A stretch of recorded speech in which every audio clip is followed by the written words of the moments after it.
Welcome back to Metalsmithing. I'm Miss Simonson. Today we are going to learn about how to make a coil for jump rings that are bigger than your round nose pliers, right? We will also be learning how to make a toggle clasp. So just as it sits right here, looks pretty plain. However, a toggle clasp is one of the most secure clasps you can make that doesn't involve soldering something closed. So there are 3 different types or components to a toggle clasp. I'll show you that. So you have the T portion, okay? So it can look like this. It can be plain like this, okay? There's quite a few different ways you can do that. So you have your T or your toggle. It'll always have some sort of loop on it. And then usually you will need a small length of different size chain that's smaller. So these are those rings right there that are smaller than the ring that you're going to go into, and which is the last part of that component. So let's get started, and we're going to start with jump rings. So how does one get jump rings in a bigger size than your round nose pliers? What you need is a mandrel, and mandrel is a generic term that can refer to many different things, but essentially what it boils down to is that it needs to be something that is the same diameter all the way around, and that you can slide your wire off of after you've created your coil. Obviously the size of the mandrel is going to give you that size ring. So, and that would be the inside diameter. I think I made this with, nope, maybe with this, yeah. Okay. So what can you not use for a mandrel? You can use shapes that aren't round, so you could do triangles or squares. What's important to note though is that that shape, the bends, need to be really well defined. So if I was to use this pencil, I could use this portion here and then slide it off this way. I wouldn't be able to slide it off this way because of the clip. But this has like little beveled edges, just like a number 2 pencil would. So because those little bevels aren't very defined, it would just look like I was messy when I cut those into rings. So you can use other shapes versus the round, but just keep in mind that whatever shape or any texture is going to be shown in your jump rings. Okay, so let's get started. So obviously you're going to need to find something that you can use as a mandrel. I am going to use that marker. And then we need to think about what size wire we want to use. So if you're going to make large jump rings like this, you would not use a thin wire like this. It would be extremely weak and they would not hold together. So when you have something of this size, you want to use something like 16, 18, or even 14 gauge once your fingers get strong enough. So that's the first thing you need to consider. Okay. So right now I'm going to go ahead and use my 16 gauge copper wire for these. I'm going to just pull off a length and cut that.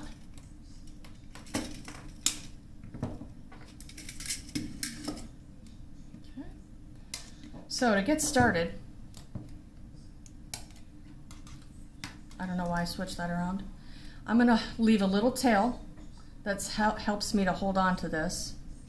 So I'm going to leave a little tail, and with this hand, I'm going to move these out of the way. With this hand, I'm going to start pushing this around the marker. Now when I first get started, there's going to be a gap, and that's fine. What's important though is that I am holding onto this so that it stays nice and tight to the marker, and then as I move on, I want to make sure that the wire lays right next to the previous coil. because if it doesn't, then the ring that you cut will not be the same size as the rest of them. So I'm just moving slowly, pushing against that, keeping this pinched down so it's nice and tight, and making sure to lay the wire down right next to the previous ring. Okay. And as I get towards the end, something you might want to keep in mind is that you just created a spring or a coil, right? So when I let go of that, if you have a lot of tension on that, it can sometimes pop, and that can cut you. So it's just something to be aware of. So now I can slide this off, and there's my coil. So I'm going to go ahead and quickly cut these into jump rings, starting where the coil becomes round, making sure that I am flush on both sides. And it's vitally important, especially with these larger jump rings, that you have flush cuts.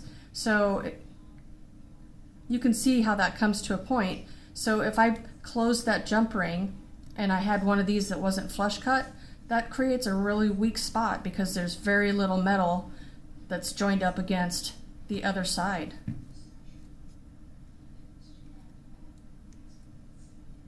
So flush, flip, cut, making sure I get a complete circle.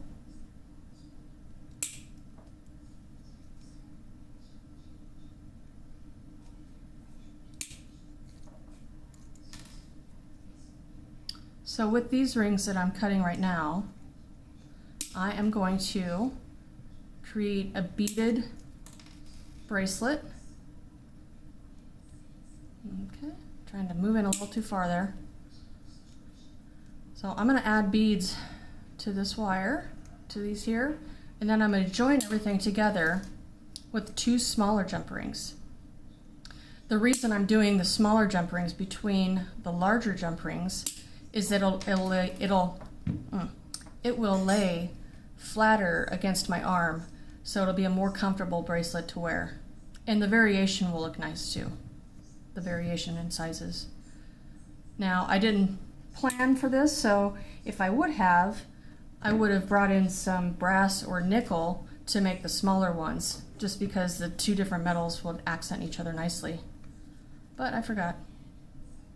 So copper it is. Oops. So here are my jump rings from that larger coil. And now I need to make some smaller ones. So for those, I'm going to use my looping pliers. These guys.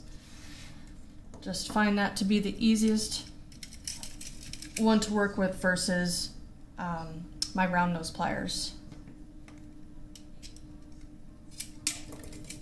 All right. So I got that cut. When I look at these, so you have 6 different loop sizes here. So if you're using these, and I say to use loop 4, what that means is you'll start with the small, which is 1, then 2, 3, 4. So that's the fourth loop, then 5 and 6. So the higher the number, the bigger the loop. So for this one, I think I will use the 4. No, I'm going to use the 3. So I'm starting, and I'm going to go under that first loop so that as I create this coil, it moves straight up the pliers.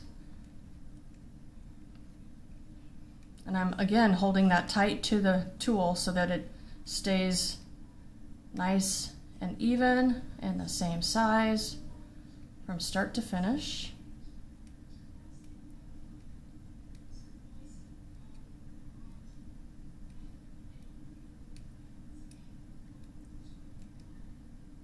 All right.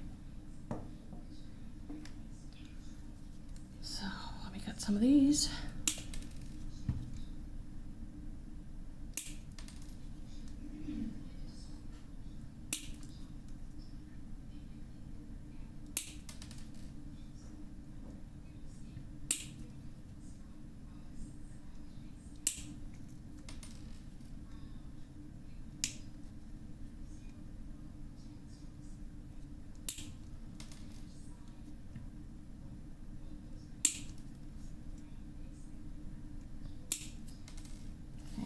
5. I'll just do a couple more.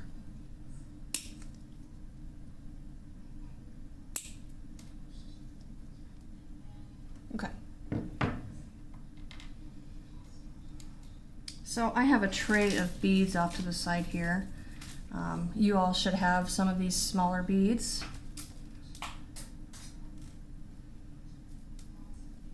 So what I want to do is add 2 beads to this large ring, add 2 copper, go to another large one, add 2 small copper to that, do another large one, 2 copper, and so on. So what you have here is a 1 in 2 chain. So again, when I'm opening and closing jump rings, I'm holding at the tools at the top where it's open, and I'm moving them back and forth. Okay, not out like a C. So as I'm going back and forth, I'm just slowly pushing that in until the 2 ends meet up. Okay, so let's add some beads to this. So how do you know what beads you can use?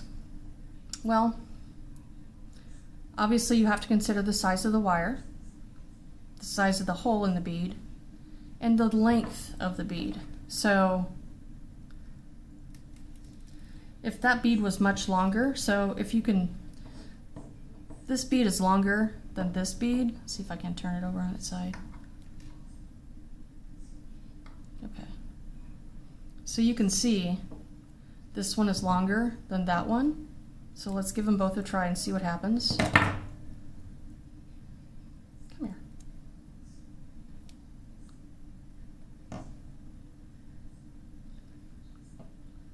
I should have my glasses for this. Okay, this bead does not have a big enough hole. So let's try this blue one. Okay, so that one does. That fits on there nicely. So let's try this red one. I have a feeling that it's going to be a little too long so that it can go on part way, but as it starts to go around the bend here, it gets stuck. But it could prove me wrong, but it's not. So I can't get it on any further than that. So maybe you have some somewhat larger beads here. Nope.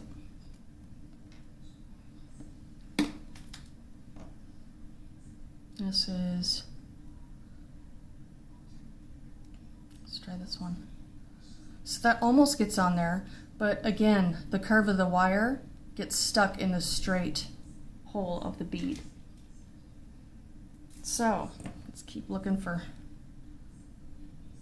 there we go. So I've got 2, whoops. I have 2 beads on that ring. So now I'm going to go ahead and close that.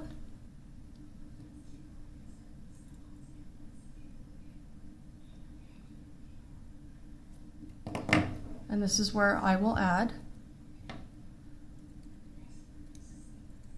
come on, jump ring, and I'm going to close that.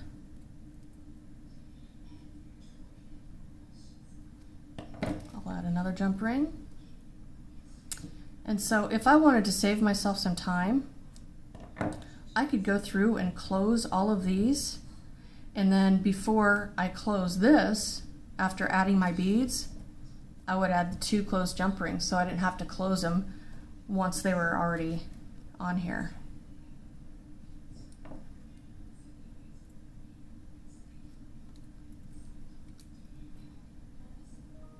All right, so here I have my first, trying to get that out of the way there. My first component, I've got 2 copper rings on 1 copper ring. So again, that's a 1 and 2 chain. So here's where I will go to add the next ring to that. I'm going to open that up, put it through both of those jump rings.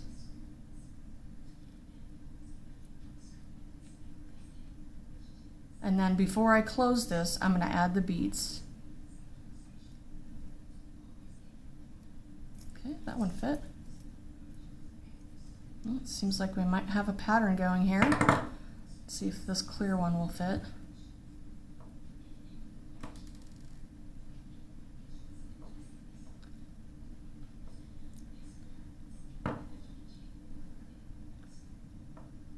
Yep. Okay. So while that's still open, if I had already closed these two, I could just add them on there and close that and keep moving. Generally, that is how I work. So it just saves a little bit of time.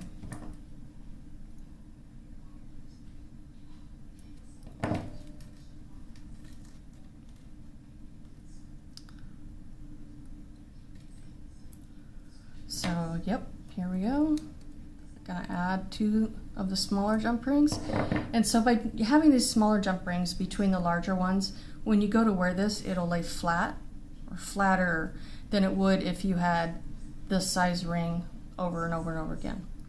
And it's just a personal thing. If you want to try that to see if you like it, go for it.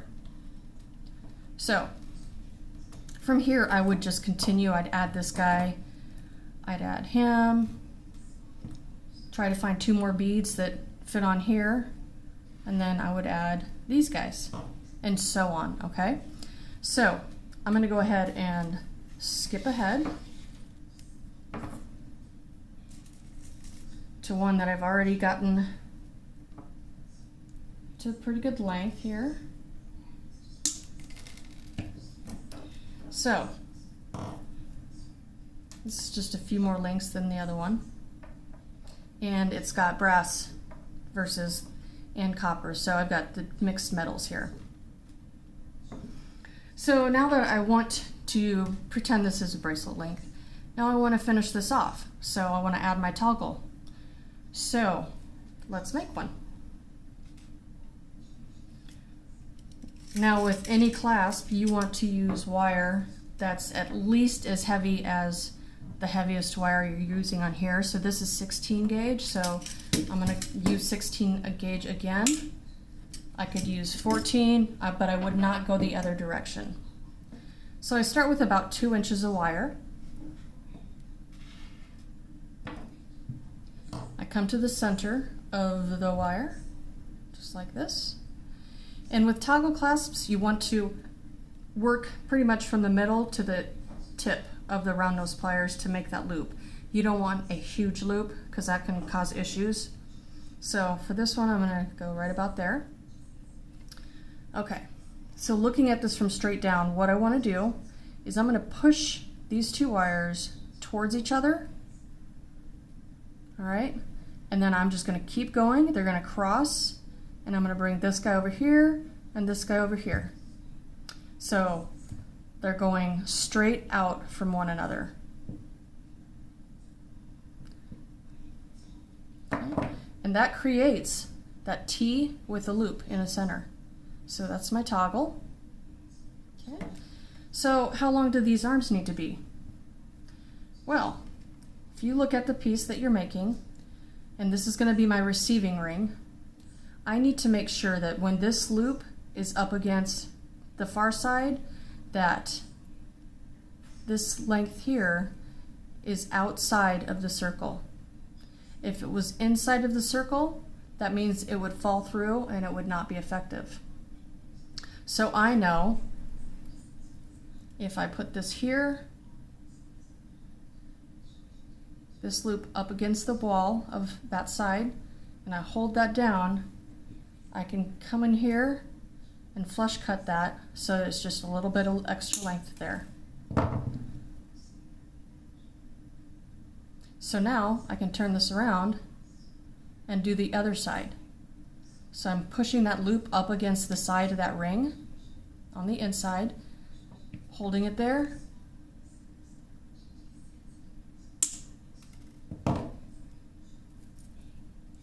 and there is your toggle. Cut to size, cut to the correct size, I should say.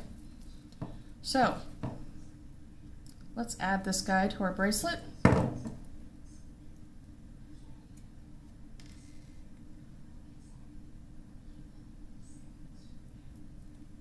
And we'll see if it works.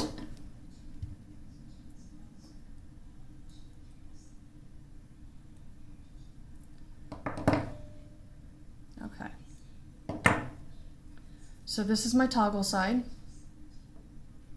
and this is my receiving side. So I'm going to try to stick the toggle through the receiving side, see if it works. But it doesn't. The reason for that is because the toggle is attached to a ring that's the same size as the ring that I'm trying to put it through. So of course they're not going to pass through each other. So what we need to do is add a smaller ring between this ring and the toggle so that it has a little bit of play before it goes through here. So I generally will start with 1. You may need to do 2 or you may need to do 3 depending on the size of your bracelet and the receiving end. So I'm going to use one of these that I cut.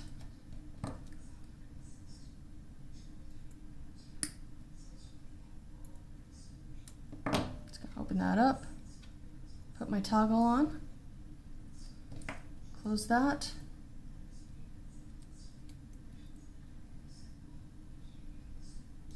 Okay. So now I'm going to add that ring. Oops, I lost a bead.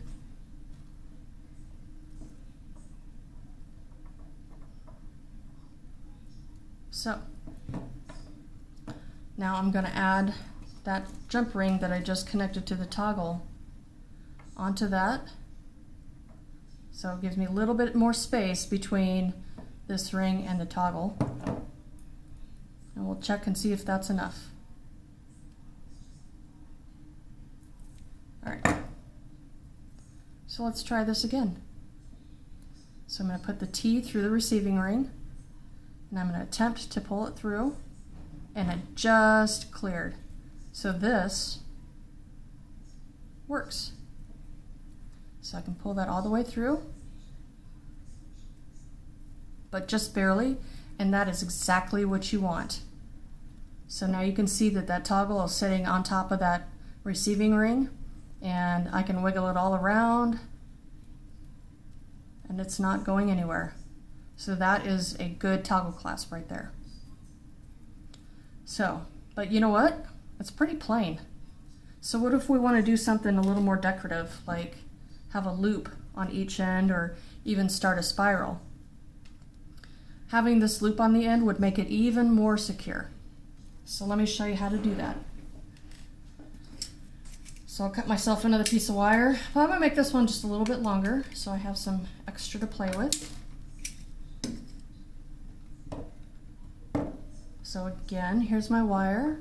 I'm going to grab it in the center. I'm going to push from both ends so those wire ends come towards each other, and then they're going to pass each other. And you may notice right here, they're not exactly the same length, and we're going to adjust for that in just a moment. So I pull that all the way around, pull that around. So right here, if you look at that, you've got kind of just an open angle. So this is not a complete toggle. You want this to come all the way around so that these two arms kind of create a straight line. So I'm going to come in here and just pinch that closed. So there we go.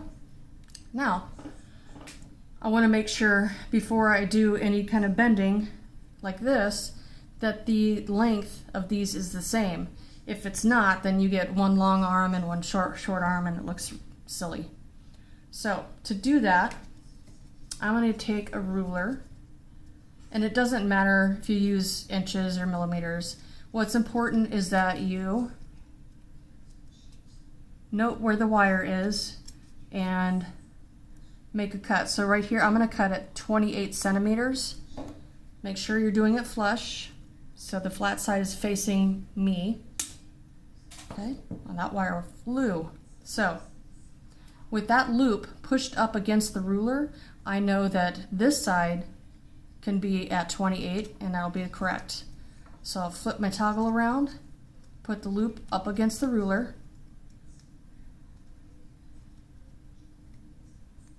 And again, cut at 28.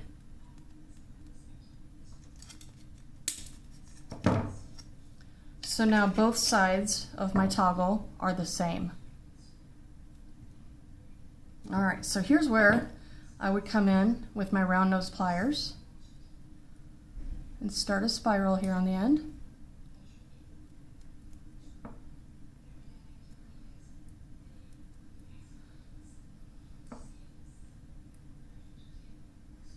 Okay, I'm going to squeeze that down.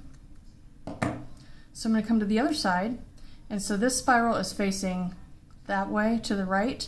I want to make this one face to the left.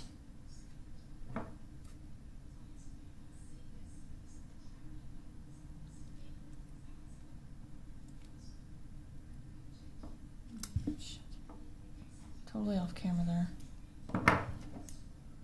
Good tool. So I'm just going to look at these, make sure they're the same.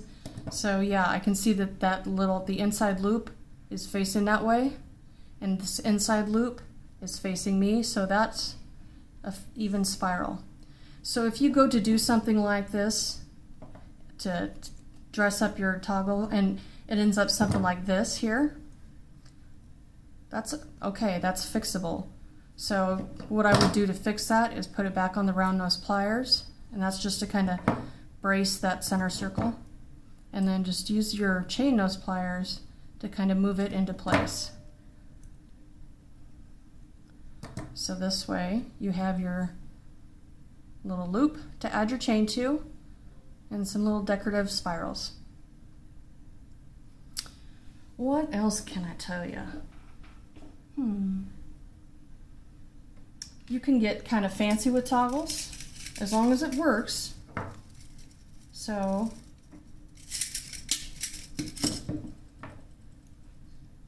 got my wire. I'm going to put it on here about the middle. So I'm going to, this is kind of like that, oh shoot, I forgot to make a loop. So I'm just going to push this one around since I have some extra wire on this side.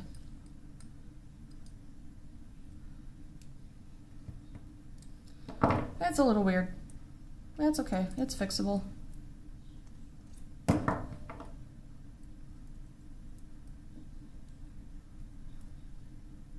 So I just use my hands to kind of work those around and get it into the right position. So I'm going to stick it back here on my pliers, and that part where the toggle crosses each other, I'm going to move this wire a little bit, this wire. You may have remembered this from the spirals video. So kind of got a center spiral there, and then I could do a spiral out here. Trying to decide if I want the spiral to go this way or that way. I think we'll go this way. But first, I'm going to check the size.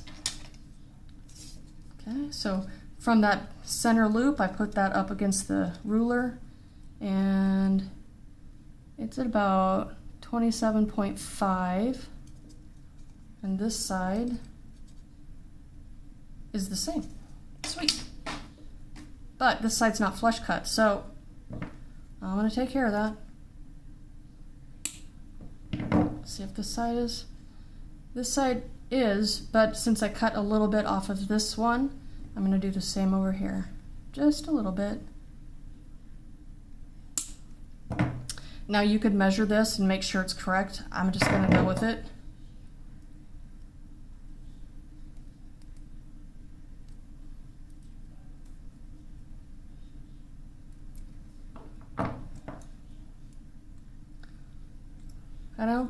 I don't go too far here before I move to the other side, just to make sure I can get them to match.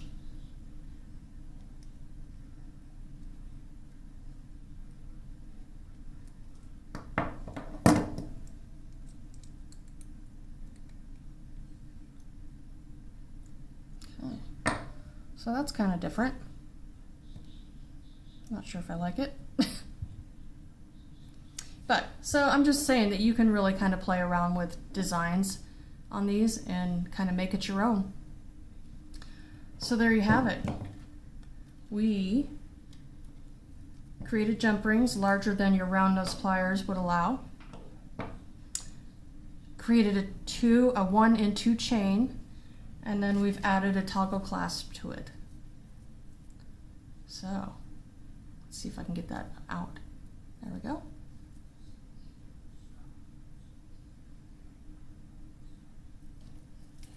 Thank you for joining me. If you have any questions, please feel free to leave it in the comments, and I'll see you next time.